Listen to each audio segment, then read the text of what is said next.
Assalamualaikum warahmatullahi wabarakatuh. Bismillahirrahmanirrahim. Alhamdulillahi rabbil alamin.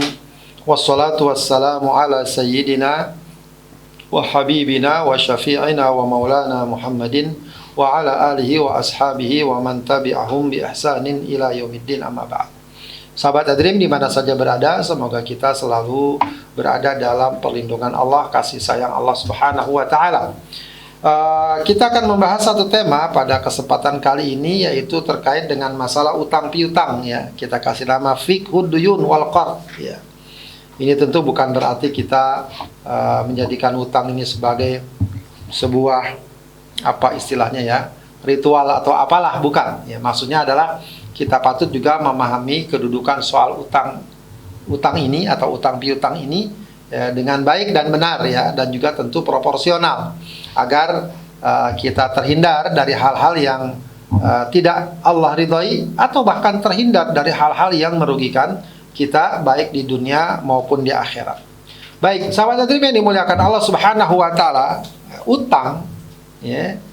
Jadi katanya sih kalau penulisan yang benar tuh utang, bukan pakai H, ya. Utang, bukan hutang, ya. Utang dalam bahasa Arab disebut ad-dain. Ya, menurut bahasa, ya, ad-dain itu adalah al-hisab wal jaza, perhitungan dan pembalasan. Ya, makanya berdekatan dengan mana ad-din, ya. Ad-din dan ad-dain itu kalau kita lihat, ya, penulisannya nggak ada bedanya, ya. Kalau dari segi penulisan, ya, cuma pembacaannya yang satu disebut dainun, yang satu disebut dinun. Tapi dari segi mana adalah al-hisab wal jaza. Adapun menurut istilah, apa yang disebut hutang? Dikatakan para ulama, hutang adalah luzumu haqqin fi dhimmah, sebuah hak yang menjadi kewajiban seseorang, ya, dan menjadi tanggungannya. Jadi dia masih itu, ya, punya tanggungan terhadap sebuah hak yang harus dia tunaikan. Ya, itu utang. Itu mana utang secara umum tentu saja. Bisa jadi utang, makanya disebut janji adalah hutang, karena selagi belum ditunaikan, dia masih punya kewajiban untuk menunaikan apa yang dia janjikan, ya. Nah, dalam konteks ini tentu saja yang dimaksud utang adalah, ya, harta atau uang yang menjadi tanggungan kita untuk kita lunasi atau kita bayar kepada seseorang yang kita berhutang kepadanya. Baik, dari segi hukum, ya, asal dari hukum utang ini adalah boleh, ya, dia boleh. Bukan haram, bukan wajib, bukan sunnah, gitu, ya, tapi boleh, ya, karena memang realitas kehidupan kita, ya, itu adalah sesuatu yang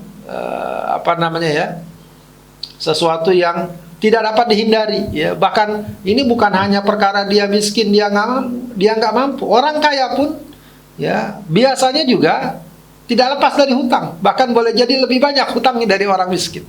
Ya, kita lihat pengusaha-pengusaha ternyata hutangnya banyak. Ya, artinya ini memang perkara sosial yang tidak dapat dihindari oleh seseorang. Bahkan Rasulullah berhutang. Ya, tentu bukan berarti kemudian seperti kita asal-asalan, tidak, ya, berhutang. Begitu, ya, kehidupan ini juga, masalah ini juga dikenal di tengah para sahabat. Ini peristiwa yang lumrah terjadi, karena itu memang hukum asalnya dibolehkan, ya, karena kita tidak bisa menghindar dari kenyataan ini. Dan kita pun, saya yakin saya sahabat Adrim pernah berhutang atau mungkin masih punya hutang, ya, sampai sekarang.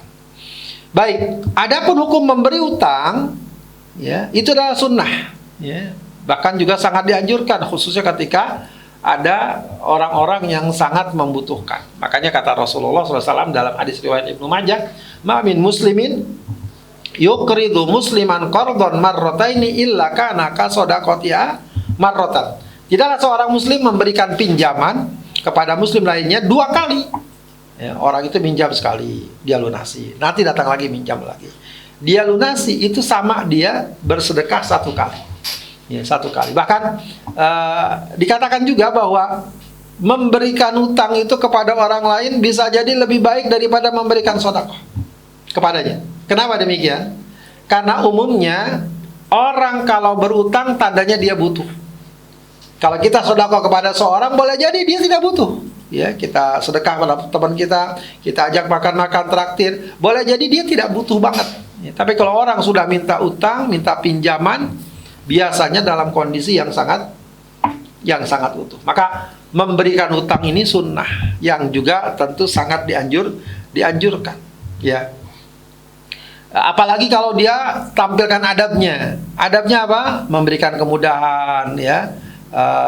Tidak menyulitkan, ya. Dalam satu hadis riwayat Muslim, Rasulullah mengatakan, rahimallahu rajulan samhan idza ba'a wa idza ishtara wa idza iqtada. Ya, Rasulullah, Allah menyukai seseorang yang mudah, ya, ringan apabila menjual, tidak terlalu mengambil untung besar, ya, gampang. Ya, kita membeli juga begitu, ya, mungkin nawar, tapi tidak terlalu, ya, sedemikian rupa, ya, sekiranya sudah wajar dia beli. Wa idza iqtada, ya, mudah dalam hal menagih hutang. Ya, ditagih hutang, belum bayar, mohon maaf Pak, segala macam. Sudah, kalau gitu besok saja, lusa, bulan depan, mungkin tahun depan. Nah, itu orang-orang yang kata Rasulullah, rahimallah, semoga Allah merahmati mereka. Baik. Terkait dengan ketetapan utang, kapan seseorang dinyatakan berutang? Ya, yang jelas, selagi tidak ada bukti, fakta, atau indikasi, atau sesuatu yang menunjukkan dia berutang, pada hakikatnya seseorang itu adalah bara'atul dhimmah. Ya, dia itu bebas dari tanggungan. Ya, jadi tidak lantas orang, oh kamu punya utang sama saya. Kalau orangnya menolak, mengingkari, dan tidak ada bukti, ya dia tidak berutang. Ya, karena asalnya orang bara'atul dhimmah, bebas dari tanggungan. Kapan seorang dikatakan berutang? Pertama, ketika dia sudah menyatakan komitmennya dalam akad. Dia sudah menyatakan, saya utang, ya ini sebagai utang, atau ditandatangani, kami berutang, begitu ya. Udah dinyatakan baik dalam lisan, tulisan, ya itu punya. Ya, makanya memang dianjurkan, ya. Salah satu hal yang dianjurkan nanti membuat tausik dalam utang.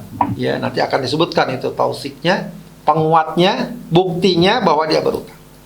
Kemudian termasuk juga bisa dikategorikan utang jika seseorang melanggar dan dia harus membayar sesuatu, ya.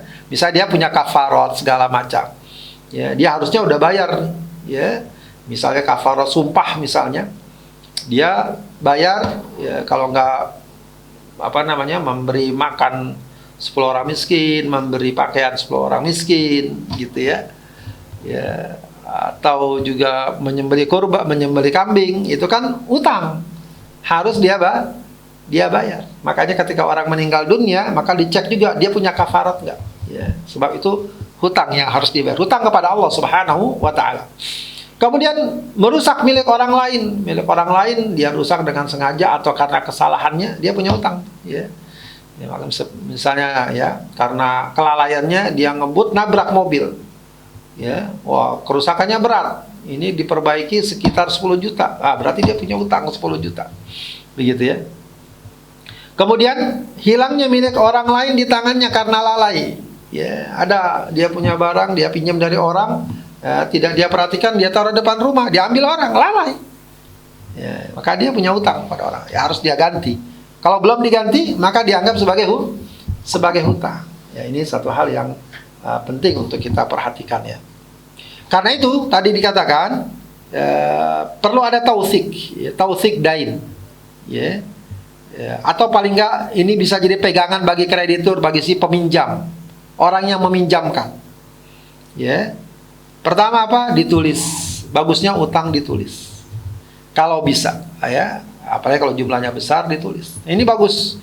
Ya, bukan saja sekedar dapat menjadi tausik, ya, tapi bisa jadi dibutuhkan oleh keluarga, ya, yang punya hutang tadi, ya, karena ditulis nanti ada bukti. Oh, misalnya ada orang punya hutang, dia tulis, ya, nanti keluarganya lihat.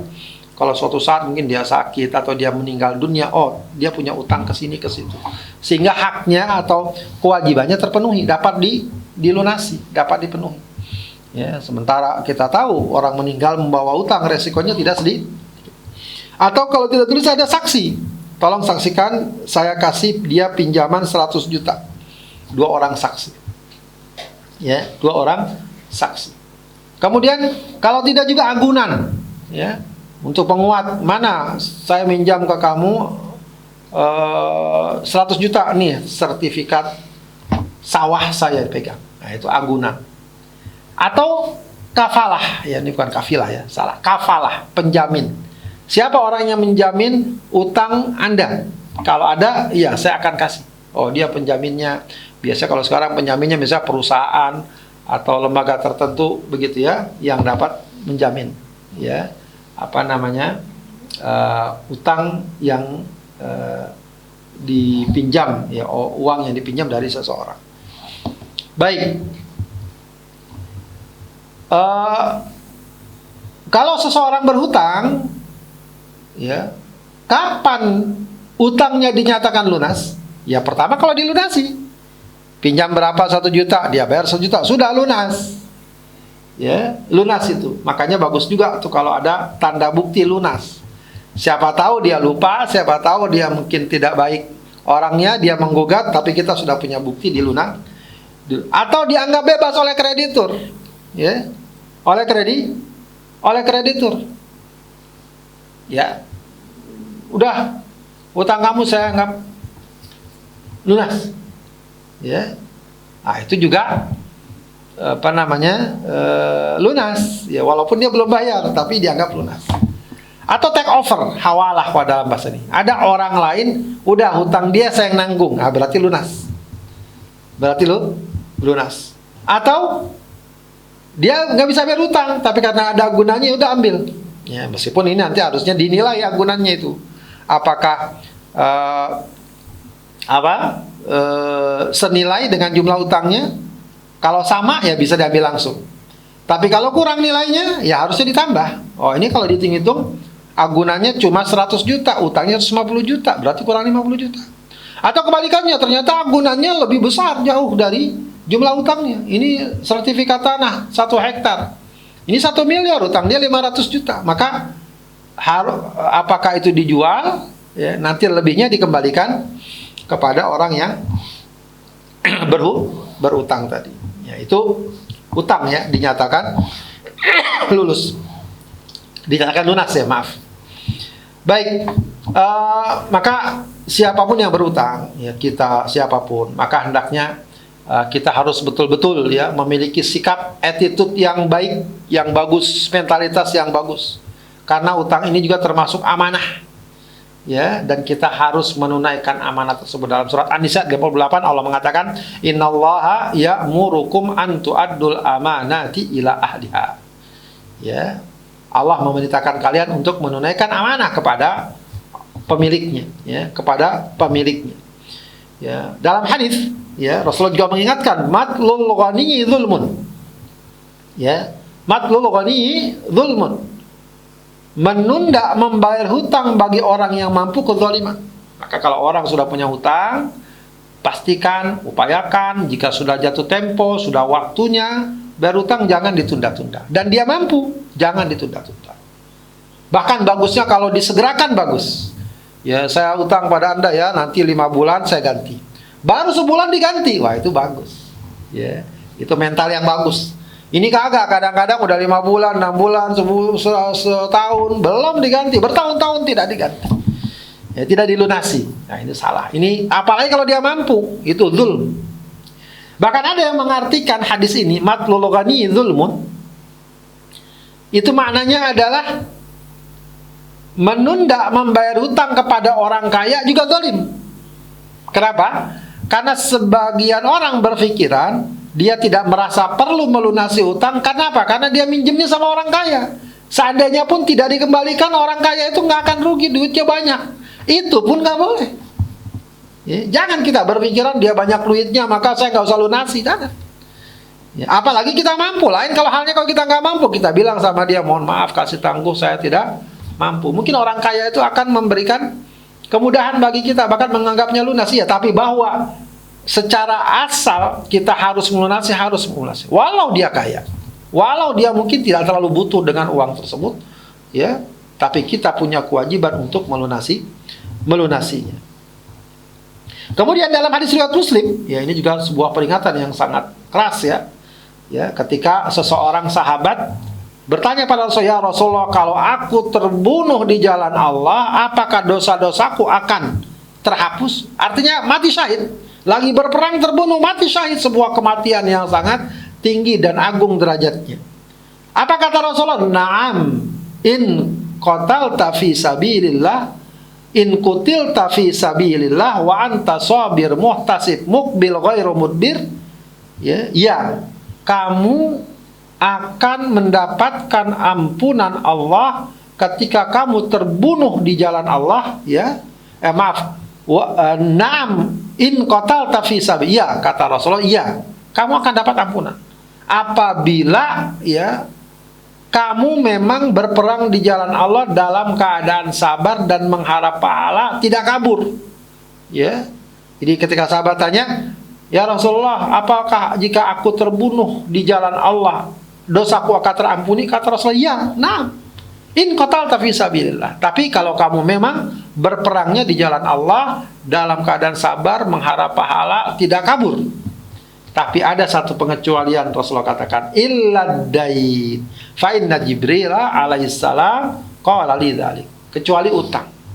Kalau utang ini tidak terhapus kalau dia belum membayar. Maka bayangkan kematian syahid yang sangat indah itu bisa terhalang gara-gara apa? Gara-gara utang yang belum dilunasi.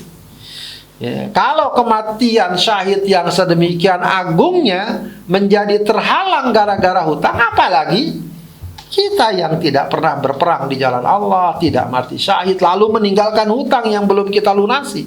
Itu ancaman yang cukup keras. Ya. Itu ancaman yang cukup keras. Bahkan juga riwayat yang cukup terkenal adalah Rasulullah pernah diminta untuk menyolatkan jenazah, lalu ditanya, "Ini orang punya utang nggak?" Dibilang punya. Maka Rasulullah, "Kalau gitu jangan, kalian sholatkan saja, saya enggak." Baru kemudian ketika sahabat datang, "Ya Rasulullah, utang dia saya yang nanggung." Maka Rasulullah baru mau menyolatkan. Nah, ini juga sebuah riwayat atau sebuah landasan, ya, betapa pentingnya kita komitmen yang kuat dengan masalah utang. Baik, ada beberapa poin, ya, yang penting dalam masalah utang ini, ya, kita buat simpel-simpel saja. Ya, pertama, jangan utang kecuali mendesak. Ya, utang jangan usahakan, utang jangan untuk kebutuhan konsumtif yang sifatnya sekunder, apalagi tersier, gitu ya. Usahakan yang sifatnya primer. Kalau primer terkait makanan kah, kesehatan kah, pendidikan kah, atau rumah, penyediaan rumah, itu mendesak. Ya, kalau memang menuntut untuk hutang, ya. Tapi kalau sekedar untuk beli baju baru, untuk beli handphone model terbaru, untuk dan lain sebagainya, atau bermewah-mewah, pengen makan enak, ya, padahal dia masih bisa makan dengan sederhana, dia tidak perlu hutang, kayak gitu. Karena ini akan memberatkan. Apalagi kalau dia nggak punya komitmen, Baik, kemudian poin kedua, jika berutang sejak awal niat dan komitmen melunasi. Jadi kalau orang utang tuh, ya, jangan kepikiran terima duitnya, kepikirin juga bagaimana cara melunasinya, dan dia kuatkan komitmen. Ya, ingatkan kalau memang keluarga suami istri satu sama lain saling mengingatkan, udah bayar utang belum, Ya, memang harusnya begitu, komitmennya kuat. Ya, sebab kadang-kadang tabiat manusia, dia nerima duit, nerima uang, senang. Giliran mengeluarkan uang itu berat, apalagi buat membayar utang. Ya, maka jangan sampai orang misalnya, ya, mohon maaf, ya, kesana kemari seakan-akan foya-foya, mewah-mewah, tapi utangnya nggak dibayar.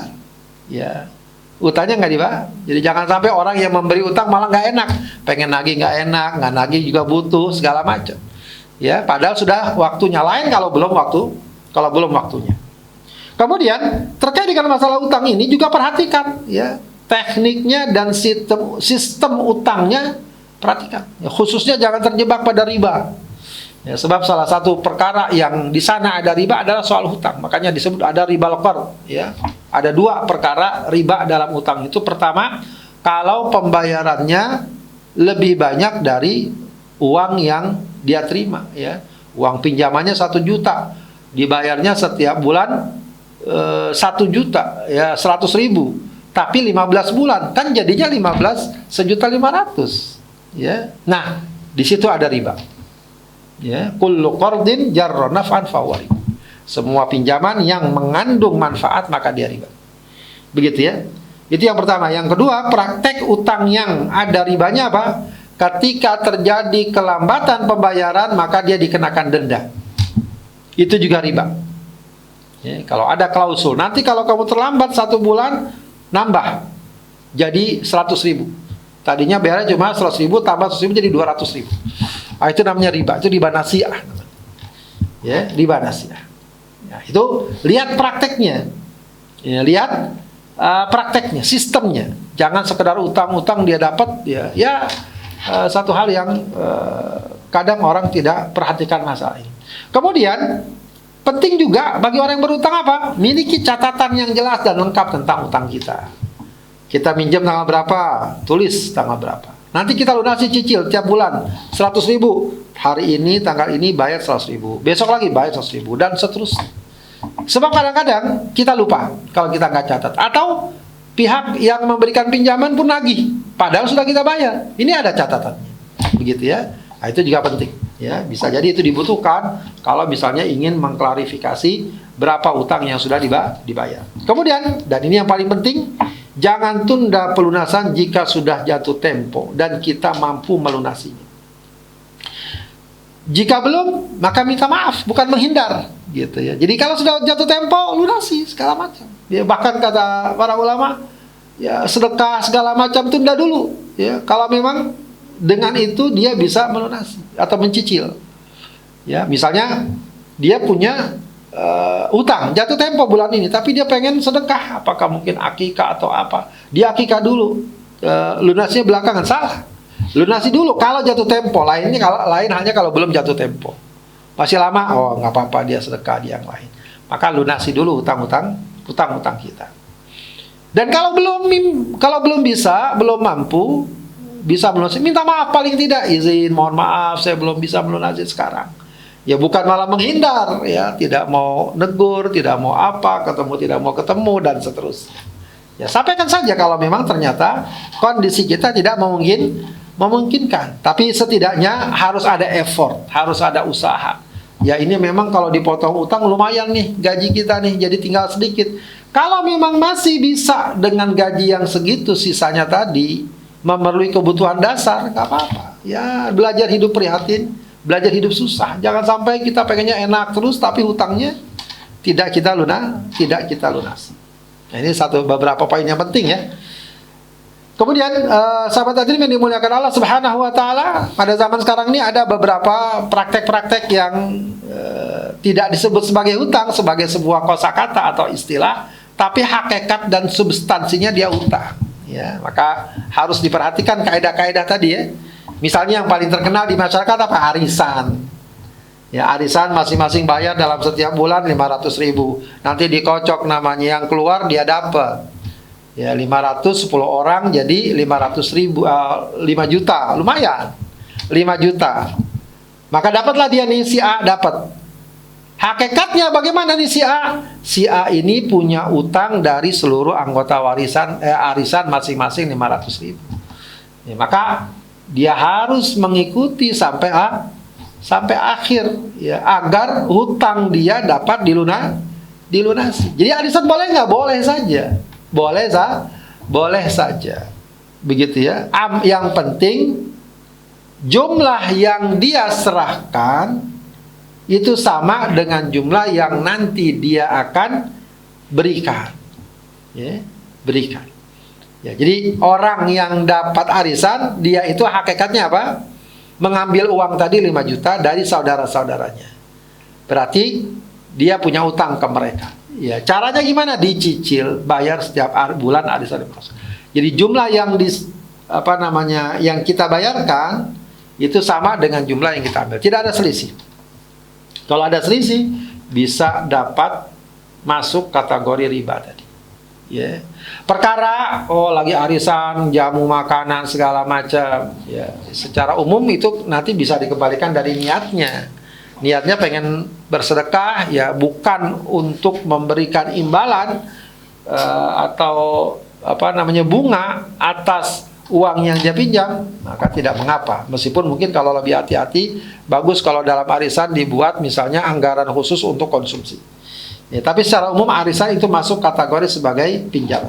Kemudian kredit pembelian, ya sama ya, orang beli barang tapi kredit, ya bayarnya nggak tunai langsung, nah itu juga hutang, ya itu hutang. Meskipun dibilangnya kredit apa beli dan seterusnya. Kemudian kartu kredit juga begitu, ya kalau orang punya kartu kredit dia beli, pada hakikatnya yang bayar bukan dia tapi pihak ketiga, ya maka posisi dia adalah utang kepada pihak ketiga tersebut, ya kepada bank atau apa yang mengeluarkan kartu kredit tersebut. Ini pun juga harus diwaspadai kalau ada akad ribanya. Misalnya ditalangin bayar 1 juta, nanti kita bayar ke dia 1,1 juta misalnya. Nah, itu juga termasuk unsur riba. Ada pay letter juga yang sempat banyak ya dipakai. Pay letter juga itu sama, hampir sama dengan kartu kredit juga, cuma dia lebih ringan. Prakteknya dia menggunakan aplikasi-aplikasi yang tersedia, ya maka ini juga hutang, dibayarin sama pihak lain lalu kita melunasi ke dia. Perhatikan juga masalah akadnya, apakah ada unsur ribanya atau tidak. Atau investasi berbasis modal, ya sering kita dengar, ayo tanam tanam modal di sini 10 juta, nanti setiap bulan kalian dapat 10% dari 10 juta. Nah, itu nggak boleh sebenarnya, ya, sebab itu juga artinya apa? Termasuk mengambil keuntungan dari simpanan, karena dia dapat 10%, padahal usahanya belum tentu dapat 10%. Ya, bisa lebih besar, bisa lebih sedikit. Ya, yang benar itu kalau hasilnya, bagian hasilnya dari nilai keuntungan, dari persentase keuntungan, iya. Tapi kalau misalnya dari 10 juta dapat 100.000 tiap bulan atau 10% tiap bulan, ya itu intinya sama, orang minjem duit 100.000 kita kembalikan 110.000. Cuma kadang-kadang diistilahkan dengan investasi. Ya ini sering menipu sebenarnya, dan sudah banyak terjadi penipuan-penipuan yang disebut dengan investasi bodong itu ya. Orang disuruh ngumpulin 100 juta, 50 juta, 20 juta. Nanti dijanjiin kamu dapat 20% dari 100 juta, 20% dari 50 juta. Mungkin orang banyak tertarik. Ya, tapi kalaupun itu terjadi benar, maka hakikatnya apa? Ya, hakikatnya adalah kita memberikan pinjaman kepada dia 10 juta, nanti dia mengembalikannya lebih dari 10 juta setiap bulannya, dapat 100.000, sementara uang 10 jutanya masih dianggap punya kita. Ya, kita pinjamkan seakan-akan. Ya, ini juga tentu praktek yang tidak benar. Kalau mau investasi benar, maka pembagian bagi hasilnya adalah dari nilai keuntungan, bukan dari modal. Oh, keuntungannya berapa? Usaha nih 100 juta. Maka sesuai kesepakatan kamu dapat 5%, ini 10% dan seterusnya. Kalau dari keuntungan, maka sifatnya fluktuatif, kadang untung, kadang tidak, kadang rugi. Tapi kalau investasi berbasis modal ini, dia nggak mau rugi. Ya, dia nyerahin 10 juta, pokoknya tiap bulan ngumpul 5 juta, 10 juta dan seterusnya. Baik, sahabat hadirin sekalian yang dimuliakan Allah Subhanahu wa taala, demikian ya uraian dan penjabaran singkat tentang utang piutang. Mudah-mudahan dapat kita pahami ya, dan kita jadikan sebagai landasan dalam beramal kita. Hadanallahu wa iyyakum ajma'in. Wassalamualaikum warahmatullahi wabarakatuh.